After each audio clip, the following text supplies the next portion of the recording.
Posso colocar então, né? Quando? Pegou aqui. Dragões.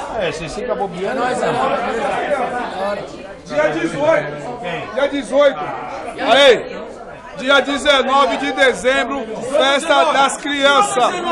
Dia 19 de dezembro, festa das crianças na Dragões. Rapaziada, aqui, ó, se prometeu, cada um vai chegar com um engradado de refrigerante, certo? Demorou, é isso aí, Betão tá junto também. Demorou. Opa. Quem não levar engradado de criança, de refrigerante, não vai beber cerveja. E o menino aí, o menino é assim. Até no desfile, pode. Aí, Léo, dá um salve, fala, vai caralho, é nóis, caralho, fala. Vai caralho, é nóis, caralho. Vai na fita, malandro, fala. Vai na fita, caralho. Da onde? Aí, chega só. A gente faz assim, ó, a gente leva no dia 18, que é o último ensaio do ano, que é a despedida, certo? E de lá nós vamos direto pro Império de Casa Verde, Superliga, Rapaziada da bateria aí. Festa de fim de ano aí. É isso aí mesmo, já Estamos aí no sítio aí tirando onda aí.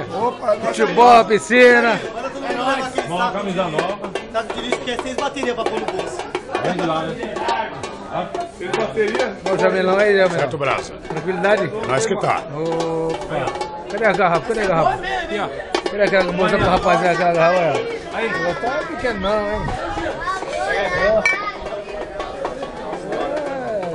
É a peça de confraternização da Dragões Real.